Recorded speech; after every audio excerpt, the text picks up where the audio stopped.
passada, eles entraram no que a gente chama de tenda, que era um espaço até então era sagrado para os traficantes e era sagrado para a polícia. A gente estava dentro da tenda, que era um espaço de acolhimento perto da Cracolândia, estourava alguma confusão no território, todo mundo fugia para a tenda, porque lá dentro ninguém entrava, nem o tráfico e nem a polícia. Na quinta-feira passada, a polícia do Alckmin, sob o mando do Dória, entrou na tenda e está aqui, né? Está aqui uma companheira nossa que sofre isso na pele lá ainda todos os dias, entrou na tenda e espancou usuários dentro do espaço da saúde. Então, sobre o manto de algumas palavras parecidas, né? Lá também falam que estão cuidando, lá também falam que tem um projeto para uma política de cuidado. Nós estamos disputando mundos. E acho que para poder disputar mundos, a gente talvez precise, mais do que sempre fizemos, de dentro da reforma, passarmos a dar as mãos no cotidiano, e não só em alguns momentos, a outras lutas. Eu era direção também do Conselho de Psicologia, né? Há uns anos atrás, quando fizemos uma resolução, por exemplo, que proibia o psicólogo de tratar a homossexualidade como doença. O Congresso Nacional agora enfrenta uma resolução de um conselho de categoria, um conselho de classe, e passa, né, e quer discutir com o juiz, apoiando de Brasília, quer voltar ao debate da cura gay. E que mundo estamos disputando? É o mundo do lugar da diferença. Então eu acho que a gente tem que olhar para o lado, ver todas as diferenças que estão ameaçadas, todas as diferenças que estão perdendo potência, como essa da cura gay, como, por exemplo, uma questão que hoje atravessa muito o meu cotidiano, inclusive de pesquisa, que são as mães que estão ficando órfãs. Na cidade de São Paulo, no território da Santa Casa, isso está gritante. Em Belo Horizonte, isso está uma questão já de polícia, inclusive. O tanto de mães que, por serem vulneráveis, por estarem em sofrimento, saem da maternidade órfãs dos seus filhos, sem poder ver o rosto do bebê. Essas são lutas, né? Essas são movimentos que estão se organizando. Eu participei em Belo Horizonte de um grupo de várias mães órfãs que saíram, se organizaram e hoje são um coletivo que estão debatendo conosco como fazer para que isso não aconteça de novo. Uma delas contando que fugiu com o filho da maternidade, né? E depois foi chamada a atenção. Ela não fugiu com o filho, não. Ela evitou o sequestro do filho dela, né? Então, nós temos hoje, infelizmente, um conjunto grande de diferenças que, na verdade, são vigor, diferenças que, na verdade, são sinal de pluralidade, né, de riqueza, mas que estão sendo tratadas como algo que tem que ser nivelado. E se a gente, da reforma psiquiátrica, da luta antimanicomial, não começarmos de forma mais rigorosa a fazermos nossos eventos, a fazermos nossas ações junto com esses outros movimentos, nós não estaremos disputando esse mundo maior para fora de nós, que a gente está falando dele aqui agora. Por isso, Léo, que eu acho muito importante, viu, Marci também que está na coordenação, a caravana já ter saído esse ano como uma caravana de saúde mental, luta antimanicomial e direitos humanos. A caravana já nasceu ampliada. Eu pude participar também de outros espaços onde outros movimentos vieram somar com a caravana. E acho que isso tem que ser um pouco o nosso cotidiano de trabalho. Quem está no CAPS, quem está na rede, quem está na OBS, quem está aqui no Cândido, cada vez mais buscar parcerias para fora da saúde mental, buscar parcerias com outros movimentos que também disputam o mesmo mundo que a gente gostaria de poder estar construindo. E nós temos hoje, a gente sempre fala, né, quando vai discutir a reforma, discutir a luta, que a nossa luta tem lado, né, nossa reforma tem lado. Nós não somos um grupo da saúde que dá para compor com qualquer proposta que venha por aí. Não, nós temos proposta, nós temos lado, nós sabemos o que a gente quer, né? Não nos falta, né, a possibilidade coletiva de construir os nossos caminhos. Mas a gente vive um momento em que essa disputa, infelizmente, do lado de lá, não está tão clara quanto do nosso lado. Nós falamos claramente o que queremos. Queremos fechar até o último leito de manicômio. Pode chamar de hospital psiquiátrico, pode chamar de comunidade terapêutica, o que quiser, mas é tudo manicômio. Nós queremos fechar o último leito manicomial do Brasil. Nós sabemos o que queremos e falamos isso. O lado de lá não tem essa coragem que nós temos. E eles camuflam as propostas deles e não têm coragem de fazer um debate aberto. Então agora, a Coordenação Nacional de Saúde Mental do Ministério da Saúde apresentou gestores municipais e estaduais, como todos aqui sabem, todos se organizaram.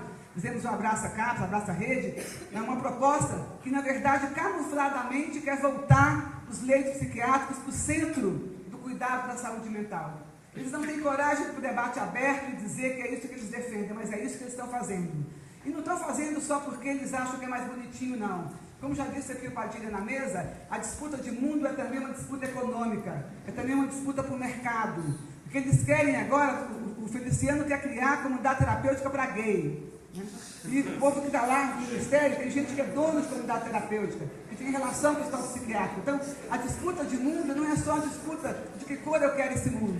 É também uma disputa por onde nós vamos colocar o recurso público, para onde vai o dinheiro, né? E que tipo de mercado a gente está colocando. Então, é uma disputa que a gente tem que fazer de forma aberta. Eu sempre que eu posso, eu coloco os nomes, coloco as propostas e tento fazer e chamá-los para essa conversa aberta. Eles não vêm, né? Eles camuflam. Agora cancelaram já a agenda do tripartite, esse tema não vai voltar tão cedo, porque senão esperar a gente cochilar de novo para poder voltar com o tema. Como ficamos espertos, o Brasil inteiro fez Abraça Raps, Abraça Rede, movimentos, eles recuaram. Então, vamos usar a nossa coragem, não vamos deixar eles nos desanimarem com essas propostas. E o Estado de São Paulo é a linha de frente desta política manicomial. Aonde a gente fecha leito, eles abrem. Eu era gestora no ABC, fechamos o convênio do SUS com o Lacan. Eles abriram o convênio do SUS com o Lacan. Fiquem espertos aqui em Campinas. Se vocês fecharam leitos aqui, eles vão abrir em algum lugar. Porque eles abrem leitos, oferecem para o Brasil inteiro, colocam um grande recurso dentro dos leitos manicomiais, nas comunidades terapêuticas, criam um jeitinho de chegar no hospício, passando pelos prontos-socorros públicos, né? Então, essa disputa ela é importante e ela tem nome e ela tem cara dos dois lados em que ela está se dando. Queria também reforçar a importância que eu vejo do que a gente está fazendo na caravana, assim, que é não só fazer mesa de conversa, mesa de debate, mas mostrar a pujança que é, a força que é a produção dos nossos usuários nos vários espaços, né? Tanto lá na ABC quanto aqui, só de andar, alguém que nunca estivesse estado em contato com a luta antimanicomial, se a gente convidasse para andar aqui e depois vir nessa mesa falar o que sentiu, eu tenho certeza que seria atravessado por uma esperança, por uma possibilidade de lidar com isso de uma outra forma, né? Queria reforçar também, concluindo, o ponto da rede, né? Eu acho que a gente vive ainda um grande desafio, que é construir rede viva, que é tirar as redes dos papéis, que é fazer uma rede de cuidado que seja, na verdade, um encontro do trabalhador do CAPS com o trabalhador do CANJO, com o trabalhador da UBS, com o trabalhador do CRAS, né, que se existir CRAS ainda depois do governo golpista. Então, eu acho que a gente precisa, independente se a gestão está investindo pouco, muito, bastante, nada, eu acho que nós, trabalhadores, para concluir, quero dizer isso, temos que, entre nós, fazer um movimento de encantar os novos trabalhadores que estão chegando nas redes com o nosso projeto político. Sem encantar os trabalhadores, não tem como a gente fazer rede viva de cuidados. E só dá para encantar os trabalhadores se um outro ser humano, junto com aquele ser humano do trabalhador novo que está chegando, puder fazer com ele a conversa de por que é assim. Eu já convivi com muitos trabalhadores que chegam no CAPS, aí o gerente do CAPS tem que reclamar. Nossa, é muito ruim aquela equipe que chegou agora. Você vai ver, as pessoas nunca souberam da reforma psiquiátrica, nunca ouviram falar da luta antimanicomial, nunca puderam se encantar com essa proposta. Então, nós que já estamos nisso por dentro há muito tempo, temos a responsabilidade, independente da gestão que está de plantão, em cada lugar, em cada momento, de fazer a nossa parte para encantar os trabalhadores. E eu queria terminar só reforçando o convite para Bauru, 8 e 9, talvez 10, né, Moacir, de dezembro, que todo mundo vá, faça uma caravana de Campinas. A gente está sem grana nenhuma para organizar o encontro, então vai ter que cada um se virar aqui buscando faquinha e tal. Já começa a fazer vaquinha agora para o ônibus, para tudo, mas estejam lá para que a gente possa fazer um encontro rico, um encontro cheio de propostas, um encontro que ajude a disputar esse mundo que a gente está vivendo tão difícil, mas também tão desafiador e tão instigante no Brasil hoje. E queria terminar, como comecei, com uma poesia que eles falam sempre melhor que eu, da Cora Coralina, que tem me ajudado muito nesse momento. Cada vez que eu vejo as notícias da grande mídia querendo nos dizer que o mundo é outro, né, eu olho para essa poesia e fico mais animada. Ela falou assim: desistir? Eu já pensei seriamente nisso, mas nunca me levei realmente a sério. É que tem mais chão nos meus olhos do que cansaço nas minhas pernas, mais esperança nos meus passos do que tristeza nos meus ombros, e mais estrada no meu coração do que medo na minha cabeça. Obrigada.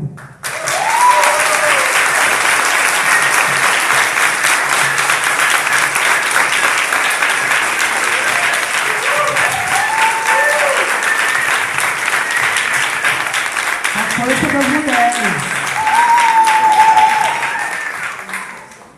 Bom, continuando, falo que a mulher não empolga mais, né, gente? Força das mulheres. Vamos dar continuidade agora dando a palavra para o Aristeu Bertelli, ok?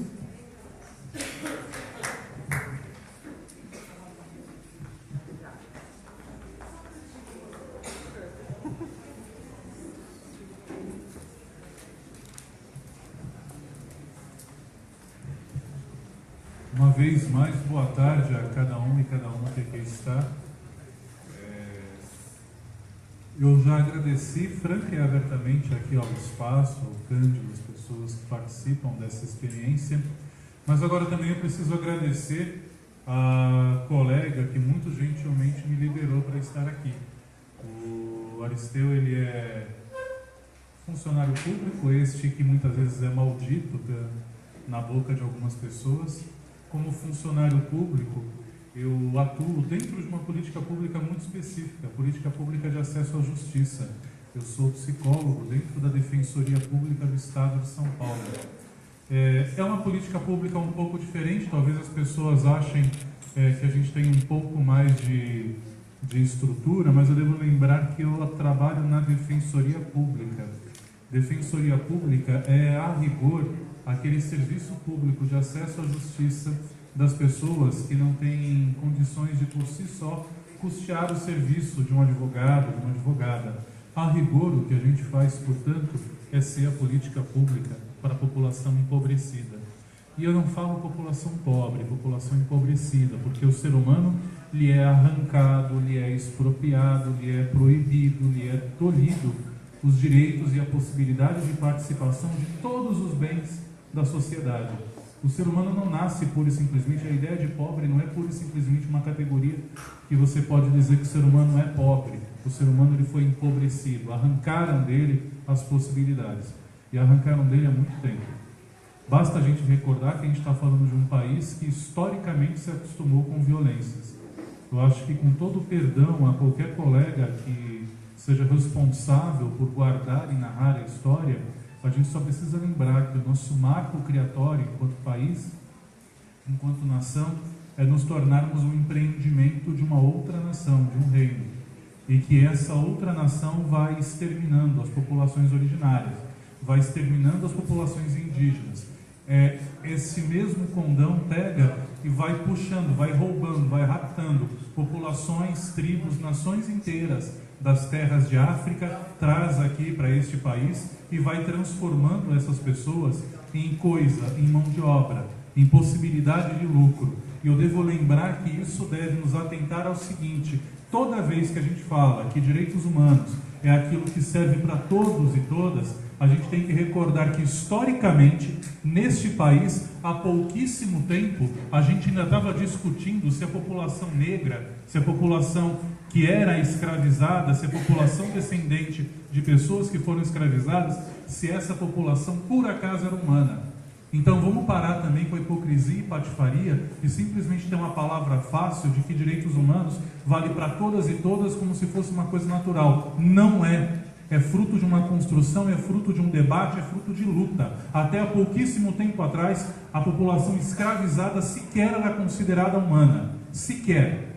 E eu devo recordar aqui duas frases muito poéticas e da música. O Rapa canta tranquilamente, o grupo Rapa, que todo camburão tem um pouco de navio negreiro. E se a gente for puxar um pouquinho mais atrás, Elza Soares e Solano Trindade poeta, que escreve, Elza Soares que canta que a carne mais barata do mercado é a carne negra. É essa carne que lota o subemprego, é essa carne que lota os presídios, é essa carne que lota os manicômios.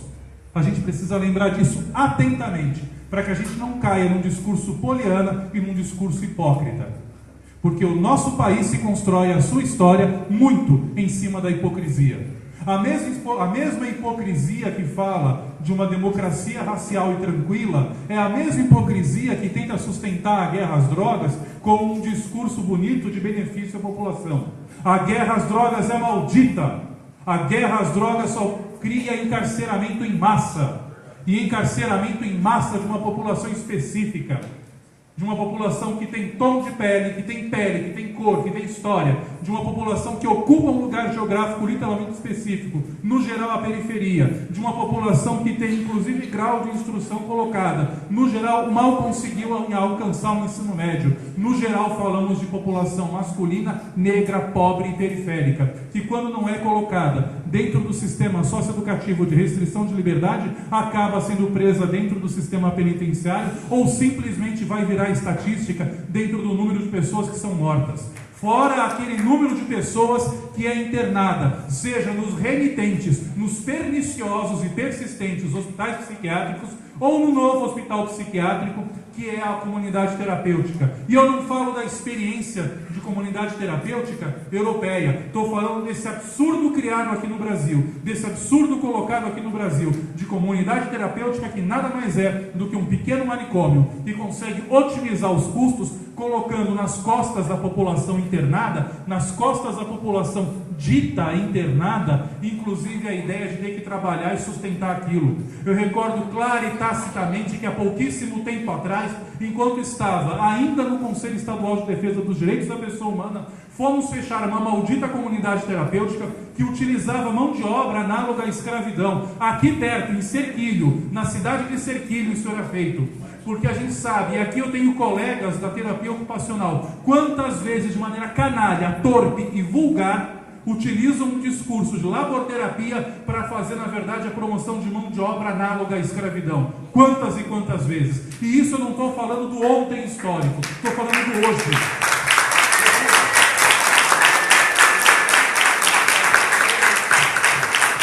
Isso é o hoje, isso acontece diuturnamente, assim como Lumena há pouquíssimo tempo virou e falou sobre a situação em que malditamente, e aí eu falo malditamente, colegas do sistema de justiça, colegas que operam dentro do sistema de justiça, fazem parte da monstruosidade que vai arrancando crianças de suas mães. E eu conheço casos em que qualquer uma que razoavelmente tenha lido a Lei 10.216, sabe que a gente tem 3 tipos básicos de internação. E que um dos últimos tipos, o mais violento, o mais excepcional, que é a internação compulsória, ela só cabe quando ela é ordenada por juízo, por força judicial. Mas ainda assim, precisa haver recomendação clínica circunstanciada e específica. Entretanto, eu sei claro e tacitamente de casos de mães que foram gestantes, que foram internadas compulsoriamente em nome do melhor benefício do nascituro. Ou seja, foram internadas como se fossem qualquer animal para ser colocado para dar cria. Para isso. E o que acontece é que em nome desse discurso de cuidado vai se promovendo violência. Sabe o que aconteceu neste caso? A mãe teve sim o seu filho, ela não teve nem mesmo o direito de ver a cara da criança. A criança lhe foi arrancada no dia seguinte, literalmente, quando se cumpriu o protocolo necessário, foi parto normal, ela foi colocada para fora em alta. A criança foi acolhida. A criança vai ser encaminhada para adoção, porque ela é coisa que pode ser adotada, porque é isso. É dessa maneira que eles lidam. Utilizam um discurso, o Instituto da Adoção, para fazer esse tipo de coisa. E é importante que a gente recorde que a nossa história é tão maldita que ela primeiro acontece enquanto tragédia e depois como farsa. Há pouquíssimo tempo atrás, século passado, dos anos 30 aos anos 80, nós tínhamos aí uma nova forma, uma forma à época de promover exclusão, os ditos leprosários. Quem lembra um pouco dessa história de quantas crianças foram arrancadas de suas famílias dentro desses locais? Essas crianças foram vendidas, às vezes, dita a adoção, para trabalhar como empregados e empregadas domésticas, ou de fato foram adotadas. E hoje, um movimento chamado Morhan, se eu não estou enganado, é um dos movimentos que mais atua tentando recuperar essas histórias de crianças que foram, naquela época, adotadas e tiveram sua história completamente desvencilhada da família. Pois bem, eu estou anunciando que muito em breve teremos que fazer isso, as histórias de crianças cujas mães foram estigmatizadas por conta de um histórico, ou de uso de substância psicoativa, ou porque estavam em situação de rua. Muito em breve nós teremos que fazer isso para recuperar essas histórias. E eu estou aqui falando de peito aberto. E estou falando de uma maneira muito mais emotiva, muito mais, menos racional, mas muito mais de emoção.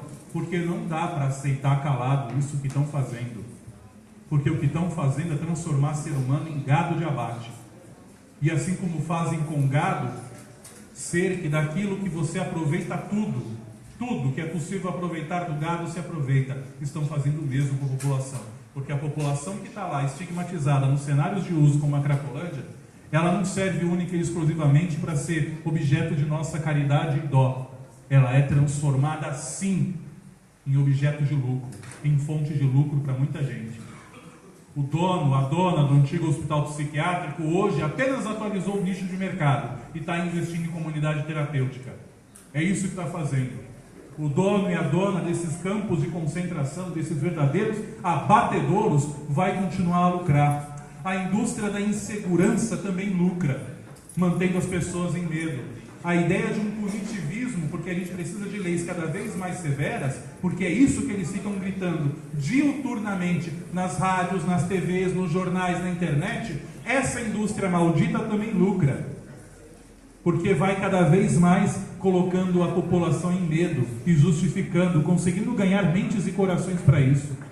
E aquela maldita indústria farmacêutica, torpe, também vai lucrando com isso, porque cada vez mais cria novas moléculas e possibilidades para poder vender medicação. A gente precisa cada vez mais se levantar para a luta, porque é isso que a gente está fazendo.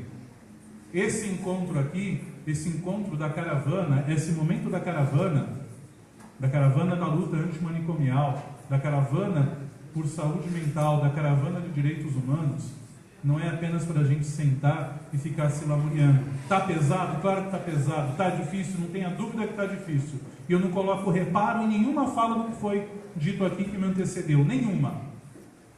Mas eu também devo falar para vocês que atentem a cada um daqueles momentos que os colegas aqui apontaram. Não podemos abaixar a cabeça. Não podemos desistir. Não é hora para isso.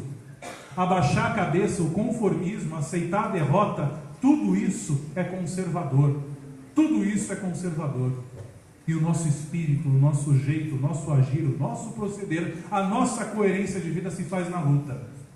Porque eu tenho certeza que aquela camada torpe e canalha que promoveu o golpe e que sustenta o golpe e que sustenta todos os retrocessos que estão vindo com o golpe, essa canalha que deve abaixar a cabeça. Quem está aqui, seja trabalhador, trabalhadora, militante, usuário, usuária, quem está aqui não tem esse direito de abaixar a cabeça, porque o nosso dever histórico é seguir em frente e avançar na luta.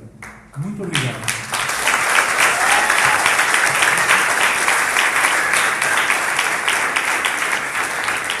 Obrigada. Agora eu gostaria de pedir a palavra do Pedro Torino.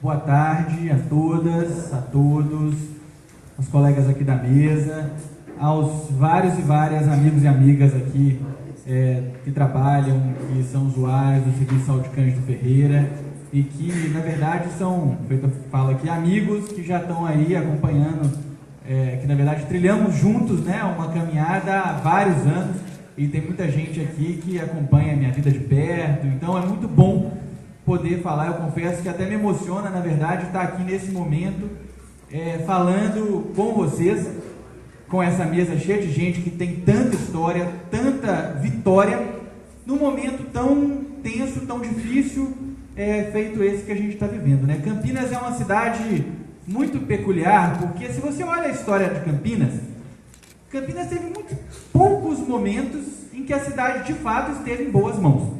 Vamos falar a verdade aqui, vamos fazer aqui, quem aqui já tem lá os seus 50 e poucos, 40 e muitos, e viveu as várias prefeituras de Campinas, se a gente voltar no passado, a gente vai ver que foram poucos momentos, né, os momentos mais produtivos, mais potentes, foram interrompidos das maneiras mais trágicas e violentas possíveis possíveis e imagináveis da nossa história, com direito a assassinato, né, um crime nunca solucionado, uma coisa horrorosa que até hoje paira em cima dessa cidade, feito uma sombra, né? Então, é uma cidade que tem uma história muito turbulenta, muito difícil.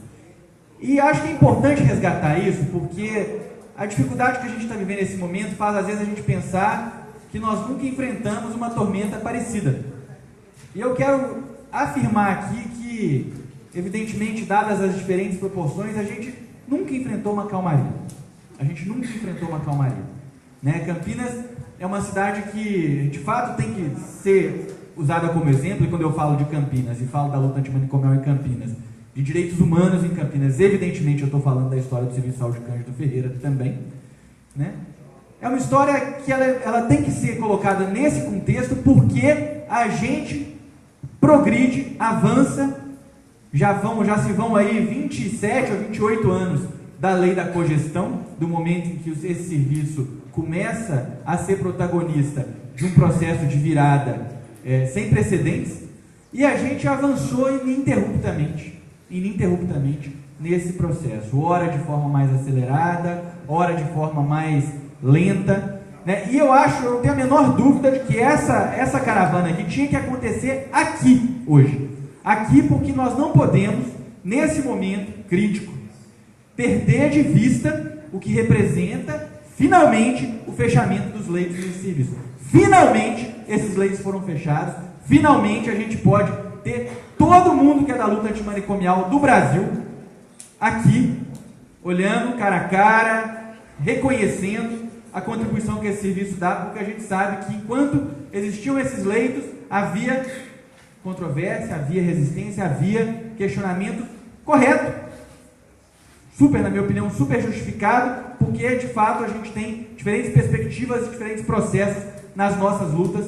Então, eu acho que nós temos que celebrar mais um avanço, mais um momento de progresso, num contexto eterno de adversidade e de dificuldade, né? E acho que a gente tem que contextualizar e fazer essa afirmação de novo, afirmando e lembrando as pessoas que nós estamos num momento em que a gente enfrenta adversários diferentes dos adversários que a gente, talvez não a gente, eu falo aqui, eu sou de uma geração, eu tenho uma geração que eu acho que deve ser a geração da maioria dos trabalhadores e trabalhadoras do Cândido Ferreira, a gente que está entre os seus 20 e muitos e os seus 40 e poucos, né? A gente que ali vivenciou, nasceu ali por volta dos 80, final dos 70, começo dos 90. Isso é o grosso de quem trabalha no Cândido Ferreira hoje. Então, eu tenho certeza que quem tem um pouquinho mais de estrada enfrentou adversários diferentes dos adversários que a nossa geração, e eu estou aqui falando sem querer dizer que quem é mais novo, mais velho, não vai enfrentar com a gente esse processo, mas a nossa geração vai enfrentar e tem enfrentado adversários diferentes. Adversários que pela primeira vez em muitos anos no Brasil tem coragem de afirmar publicamente certas coisas, tem coragem de celebrar certos modos de ser do mundo, certas propostas para a maneira como a nossa sociedade deve se organizar, que em qualquer outro momento dos últimos 30 e poucos anos do nosso país seriam imediatamente repudiadas, imediatamente derrotadas, né? Ou no mínimo seriam produzidas de maneira escamoteada, de maneira indireta, de formas sempre usando de subterfúgios, mas nunca dessa maneira explícita, essa maneira que se orgulha, né, de celebrar a desigualdade. Eu acho que quando aqui a mesa em vários momentos falou de que sociedade a gente quer, né? A gente não tem como pensar a luta antimanicomial, a reforma psiquiátrica, sem estar evidentemente dentro de um contexto e pensando elas no contexto de uma produção civilizatória, uma produção de um desenho para a nossa sociedade, que é um desenho de sociedade que celebra a diferença, mas repudia a desigualdade, né? Essa é a essência do modelo que a gente luta e que a gente constrói. Pois esses atores, essas figuras que hoje estão aí no aberto, a céu aberto, elas repudiam a diversidade e elas celebram a desigualdade. Eles acreditam de verdade que a desigualdade é o motor da sociedade. é o que faz a sociedade avançar, é o que promove nas pessoas o desejo de ir adiante. Nós acreditamos no contrário. Nós acreditamos que essa desigualdade ela não pode ser tornada permanente, sob hipótese alguma, porque ela é produtora permanente